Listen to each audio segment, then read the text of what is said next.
Greetings and welcome to the Ghost N.E.A.R show, where we explore and discuss paranormal phenomena. I am your host, Keith Johnson, the co-founder of New England Anomalies Research. And Sandra is again in the control booth this evening, so let's all wave to Sandra. Hi, Sandra. Yeah, working diligently in the control booth.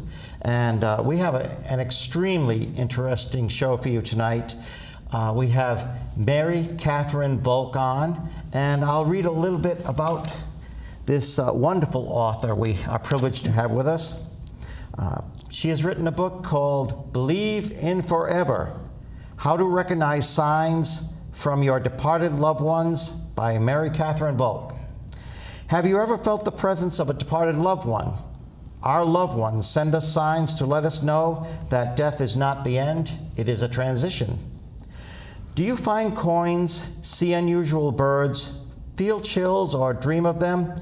Our loved ones send us signs to let us know they are at peace and that we will see them again.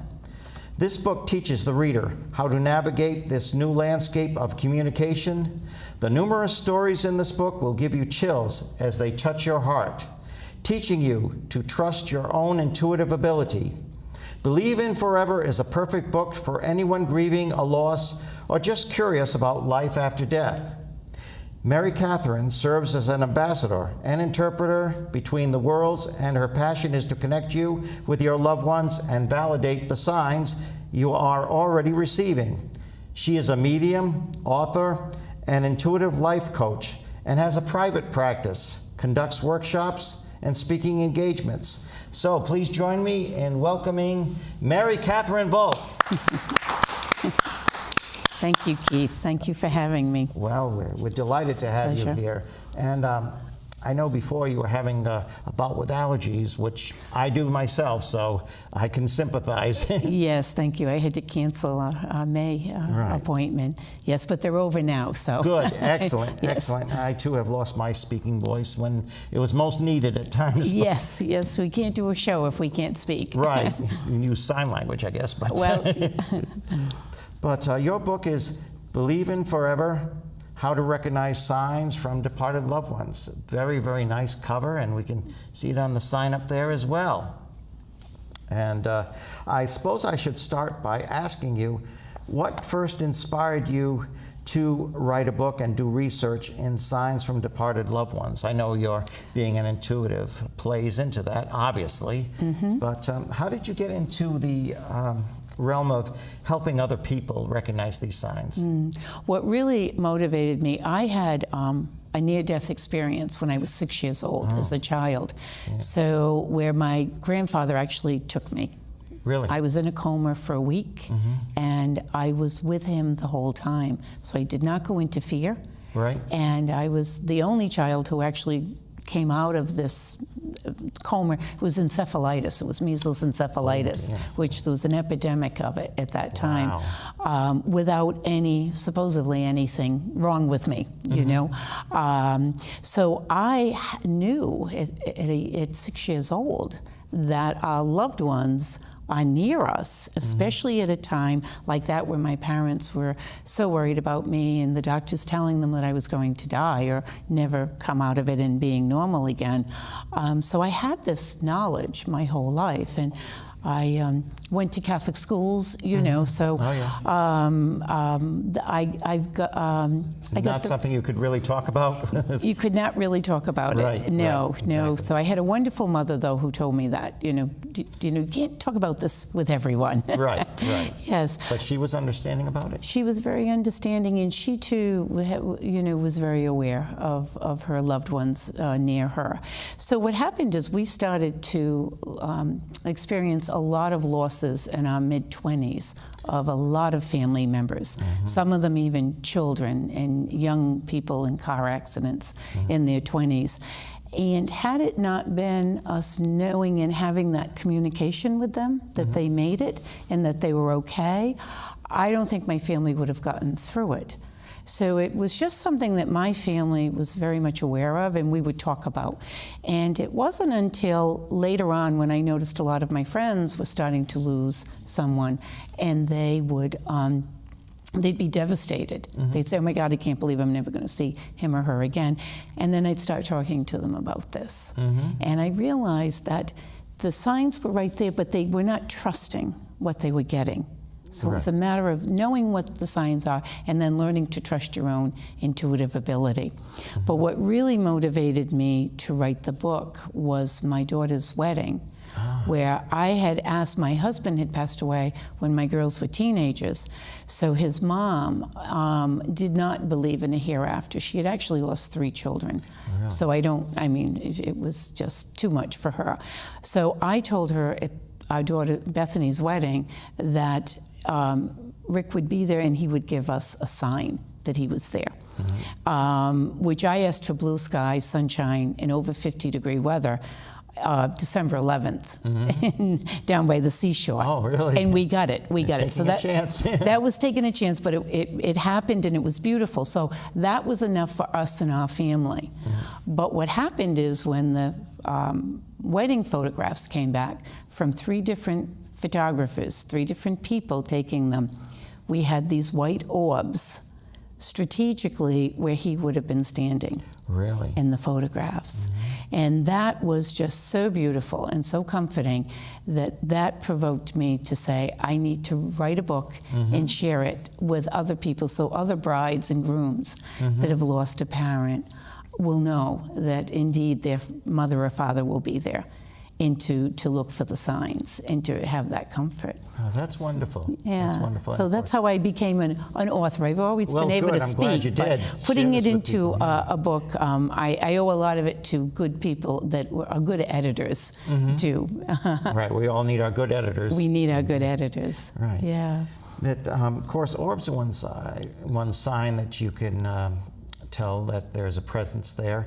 And I know there's a lot of skepticism lately with orbs because so many camera glitches can produce orbs, light refractions, and we, of course, Sandra and I receive photos that say, is my house haunted by 50 spirits because I see all these 50 orbs. But, of course, there's always the light refraction and dust and everything, but true orbs are actually energy. They're energy, and they take a round spherical form, like a soap bubble, because of the air pressure. And sure, our friend Mike Baker is in the audience tonight. He'll tell you that orbs can be produced in a laboratory setting, because it's just energy. Ever take a picture of a cable wires when they've just shorted out, and that's, you get an explosion of these orbs, these bright orbs. But yeah, that's one way of noticing. And you have a photo from the wedding too, don't you? I do, yes. If I could show this now. It's okay. Is that good? This picture here is, oh, I'm sorry, I moved it. A photograph of my brother actually dancing the father-daughter dance with my daughter. And if you notice, there is an orb right there in the bottom of his back and right here at the back of his head. And he felt that. When he came off the dance floor, he said to me, he said, Mary, I felt Rick danced that dance with her. I felt him in my arms. So that was the first indication. Of course, we felt energetically that he was there, but that picture is very chilling. And then this one here of my daughter and I, and there is an orb right here on the other side of her, which again is where he would have been standing as parents of the bride. And then this one here is my other daughter, Lynn, coming in to the reception. And there is an orb right there over her head. So there's about 12 or 13 photographs in the book. There's more than this. But I wanted to just bring this poster so people would be able to see that there's no doubt that he was there, and the fact that he did it on 3 cameras, 3 different people taking the photographs. Yes. We thought was pretty amazing. Yes, that is very impressive. And this picture in your book, at the very back of it, this is amazing. This picture here. That is, excuse me. That is just about 4 years ago. This is my cousin and her daughter's wedding. And her dad had also passed away about 4 years before that. And that was July 4th, about 4 years ago, down at the seashore. She was supposed to get married outside on the water, and we had like a mini hurricane come through. Wow. So it was just a disaster. But everything was brought inside. It was a beautiful wedding. But that orb was so large. I took that picture, and when I first took it, I thought there was something wrong with the camera. There was like a haze or something. And I kept fiddling with the camera, and then finally I backed up, and it's just a massive orb surrounding. Right. Yeah. Right. A lot of energy. The bride There's and a her lot mother. of energy in that. Amazing energy. Wow. So, you do write about angels too. Obviously, you're a believer in the angelic realm. What can you tell us about that? Well, I believe we all have, first of all, guardian angels that are with us from the time we're born. I know myself, when my daughters would leave the house to go to the bus stop, even when they were teenagers, I'd always activate their guardian angels on their left and their right, to watch over them. And they are there, and angels, you have to ask them for help. That's something a lot of people don't realize. It is very important to speak to them and ask them for their assistance. I know whenever I fly, I always have wonderful flights, but I activate the angel, the guardian angel for the pilot and the co-pilot. Good, good. Every flight. I hope next flight I take you're on it then. Well, just do that. Yes, do that. Yeah, and I always tap the side of the airplane too and just activate. Do you really? Yeah, just activate the energy on the Like outside a of point it. of contact. Point of contact. I'm coming on. Watch, guard this plane. Watch it, and everybody else in our airspace, I say. Oh. Not only this plane, but everybody else that we're going to encounter. Right, exactly. Yeah. And of course, angels will not enforce their will. No. That's the thing. They will not make you be a good little boy or good little girl at school. They will not enforce their will. They'll make suggestions and give warnings and sometimes give you a little nudge, but Little push. Yeah. Right. But they're actually, what I know about angels, they're not allowed to influence your free will, or at least force your free will. No, they're not. And that's why even they really kind of watch us like they're guardian angels, but we do need to ask them. We need to call on them and ask for their help. And once we do that, then we've given them permission to come in and help. Right. Or help the situation. And myself, I ask God to please allow angels to watch over us and protect us. Yeah. But you're right. A lot of people just don't ask. They just think, I'm going to have a miserable day, and that's it. They're actually setting themselves up. They are setting themselves up. Just with that negative thought form, they're setting themselves up, rather than seeing it as a positive. I'm going to have a wonderful day, or, bring me positive people, positive events, and or lessons, whatever I need to know this day, But that's good. Whatever I need to know this day. Whatever I need to know, know. Right. And if it's a hard lesson, make it go quickly. Right. That's a good point. Very good point. Yeah, but I do. I try to always keep a very positive attitude, and like attracts like. Oh yes. Now you mentioned dreams, of course. You had a dream when you were a very young child. Could you speak a little more about dreams and what they may portend? Yeah, dreams are very important. In fact, there's many ways that our loved ones try to give us a sign, and dreams are usually the easiest for them to come, because that's when we let our guard down. If somebody is very in deep grief and in a lot of sorrow, it's hard. Their loved ones are near them, but it's hard for them to feel them. But when we're in our dream state and our mind is relaxed, our body's relaxed, that's when they can come and give us a message. And what happens, though, is either some people will have the dream and they'll just discount it, or they may not remember it. So what I say is, I mentioned in the book, there's ways to remember your dreams. Oh, yeah. And the main thing is, you can ask somebody to come to you in your dream state, too, and ask for their help if you've got something going on. Ask your mother, your father, a sibling to come. But keep a pad and pencil by your bed, and when you first wake up from that dream, pick up the pad and write down everything you can remember, and then just put it down, and then ask to be able to go back into it back into the dream.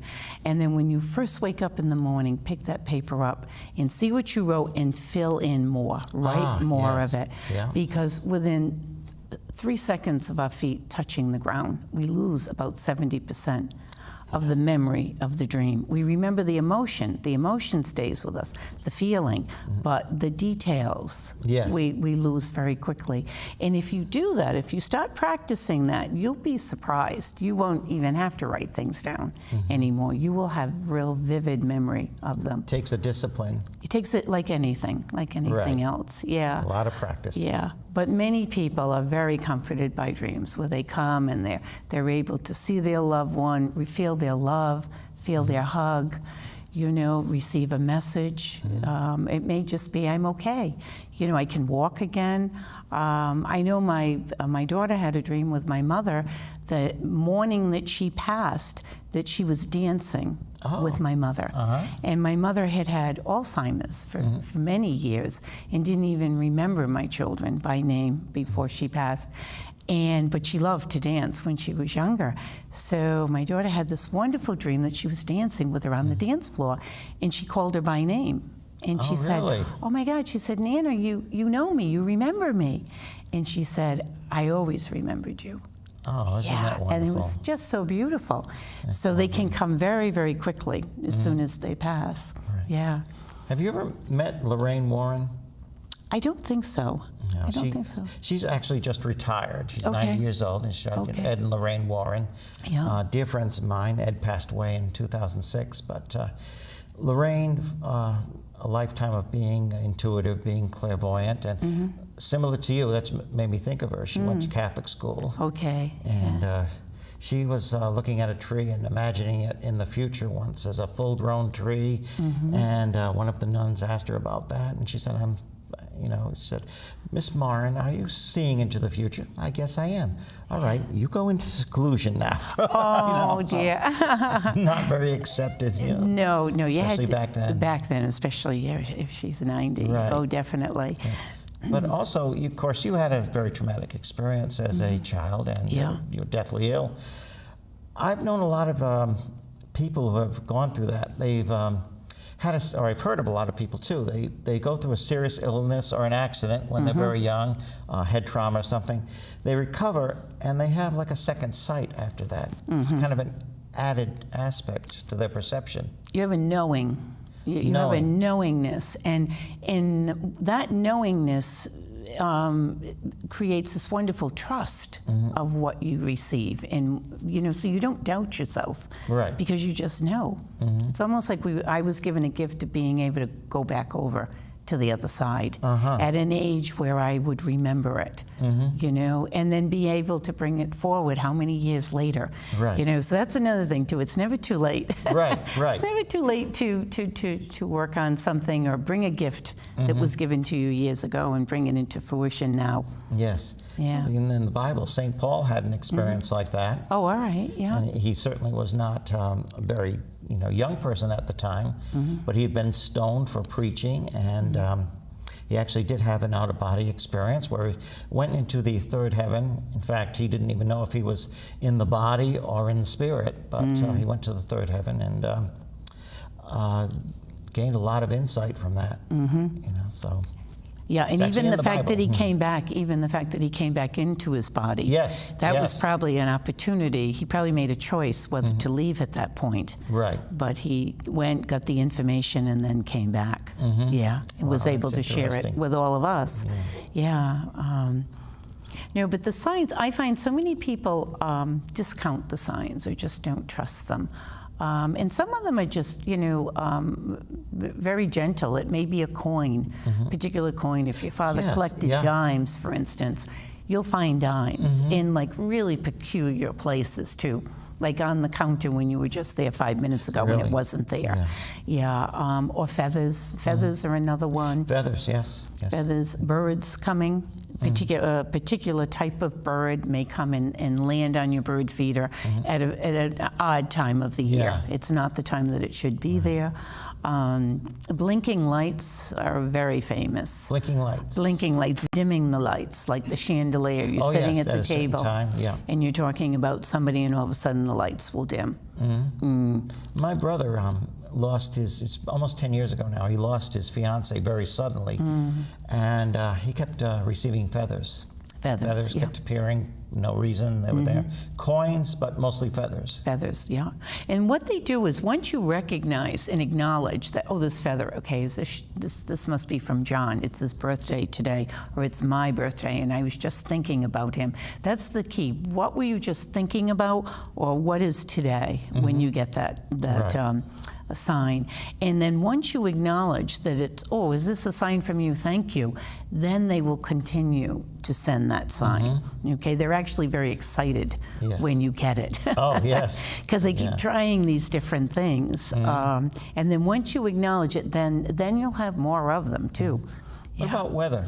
Things like weather affecting, or can that be a sign too? Well, I know prayers can affect weather. Yes. That I've definitely. actually experienced that personally. Yes, we, especially in South County, we have willed hurricanes away from the beach. Oh, good. Especially early in the season, yes, because they yeah. ruin the beach after everything gets turned up. But no, we actually did a summer solstice at Narragansett Beach, June 21st, and there were torrential downpours and thunderstorms everywhere, all over Rhode Island, and we had the blackest clouds that came in, surrounded us, but no rain. Oh. No rain at all. Good. So we Very felt good. we felt that was a sign that we were Yes, supposed to it certainly continue. seems like a sign. Yeah, continue our Some gathering. rain today. I've got dry mouth. It's so hot today. And yes, yeah. I can actually pronounce paranormal phenomena. I can say it. I just have dry mouth. Yeah. But yeah, it's very hot today. But It was very, very warm today, wasn't it? yes. Now, what about animals and insects as signs? They can be signs as well, definitely, especially an animal. Actually, even I know of a, for instance, where a loved one can actually come into an animal and really? and will come into the house and sit with you, comfort you, and then leave. Like especially right after somebody has passed, Yeah. as a way to really just be close to you and to be able to hug you or just give you some love. Yes. Yeah. But insects like praying mantis, odd insects will come. Yes. I know I've had one that stayed on my car for about 15 miles when I was Really? driving, and I was like, this is really strange. The wind and everything, he wouldn't move. He was right on my hood. Really? Yeah. So finally, when I got to my destination, I said, okay, this is somebody. This praying mantis needs some attention. So who are you? But something like that too. Trying to get someone's attention, trying to stall you even, to delay you a little bit. And then when you get there, ironically, you're going to bump into somebody, which happened to me. Right? It grounds you and it delays you, because what that sign for me was, there were two people I was supposed to meet that day that I had not seen in quite a few years. And then they invited me to go to something at the university that was very, very informative. So it can also be a way to get you somewhere. Now, there's, of course, here in Rhode Island, we have a lot of vampire lore. It used to be the vampire capital of the United States. But there is a story, of course, of Snuffy Tillinghast back in 1799, who disinterred his daughter, Sarah, who died of consumption, and she was thought to be visiting relatives who were dying one by one. But of course, he did do the ritual of cutting her heart out and burning it on a nearby rock. And just one of the legends goes that he heard her voice on the wind after he did that, saying that I'm all right, Papa, I'm all right. Oh, that's beautiful. I love you and Mama, and we'll see each other again sometime. That's beautiful. That is. Yeah. That is a very beautiful story. So that was good. That was comforting for him too. Yes. I'm sure. Yeah. And based on actual fact too. Yeah. Yeah, that was a terrible time, wasn't it? And Yes. so many Yes, people. and, loved ones dying one after another. And whether it was TB or what, they really don't know, do they? No, No. It could, but there's a number of things that were called consumption because you wasted away. But, often it was pulmonary tuberculosis, which Yeah. was rampant at the time, no cure for it. So, you know what I've heard a lot? Dragonflies. Okay, yes. Dragonflies. I've heard that a lot from people, that they're suddenly swarmed with dragonflies. But dragonflies that follow them, which dragonflies usually don't. They're following them and see them at the window all the time. And Yeah, and a dragonfly, the meaning of a dragonfly is light. Okay, I didn't realize that. Yes, so that, that kind of goes right along with it, the light of your loved one, you know? Yes. Yes. So, so the main thing to do is when you get any type of signs like that is just stop and pay attention. And just, sit for a minute and say, okay, what's today? What's the date? Is it my birthday, whose birthday is it? Is it the anniversary of somebody passing? Retrospect, yes. Is it Mother's Day, Father's Day, your parents' anniversary? There's something about the day, the date, when you get a particular sign. Yes. Yes. Or it may be there, you may hear an hour later, you may get a phone call that something has happened. Yeah, oh, yes, yeah. Okay. Yeah, kind of a harbinger, yeah. And so your loved one is near you, knowing that you're going to be receiving this news. Exactly. And they're near. Right. Well, I wanted to take this golden opportunity of having you here. Believe it or not, we're almost out of time. Oh, dear. I knew it would run out so I do, quickly because yes. this is just so fascinating. But I could take maybe one question. Anybody from our studio audience? Yes. Mike. We were talking a lot about signs from different locations. Have you ever come across a situation where you had signs that opposed each other? And how did you rationalize what the sign actually meant? Yeah, Two with different signs. things that meant two different things. How do you rationalize which direction they should go? Opposing signs. That's an interesting question. Can you clarify that a little more for me, though, when you say opposing signs? Well, say you were looking for a sign that was to mean a certain, mean something specific, and it's kind of, and then you see something that might mean the opposite. If you see both of these signs together that may contradict each other, how do you determine which? Has that ever happened? Has that ever happened to you? No. No. Not specifically, but I was listening to how you look for different things for insects and weather and such. So if you saw two things that kind of contradicted each other, how would you determine which one was correct? Well, for one thing, it's Yin and the yang. Yeah, but usually you're not looking in particular. Now, maybe because of your investigation type work, you're going into a situation and looking for a sign. But for me, or what I find with other people, the sign comes to you, and it's more of you paying attention and noticing. Say, for instance, you're receiving feathers all the time, or you're receiving coins, or your lights are blinking every time you mention your father's name. Okay? So it's more the reverse of that. The signs happen first. So you're not looking, you're just accepting. Right. And you're being aware. You're being aware. Gotcha. Yeah. Well, thank you for your question, Mike. Yeah, very, thank very you, Mike. interesting question. And we're just about out of time. You've got to promise me you'll come back. Oh, I'd because love to. I feel we're just getting started. This Okay. is such a fascinating topic. The book is Believin' Forever, How to Recognize Signs from Departed Loved Ones. And studio audience, if anybody would like to come up now and meet Mary Catherine Volk in person, you're invited to come up. You come up front here. So, can you give your contact info? Yeah. My website is marycatherine.com. If you have any questions, you can shoot me an email through my website, marycatherinevolk.com. Thank you for coming so much, Thank you Mary. so much, Keith. You're a Thank you for delightful having- person and a Thank you. delightful guest. I look forward to more conversations with you. Oh, thank you. You too. Good night, everybody. Yes. Hi. Hi. Night.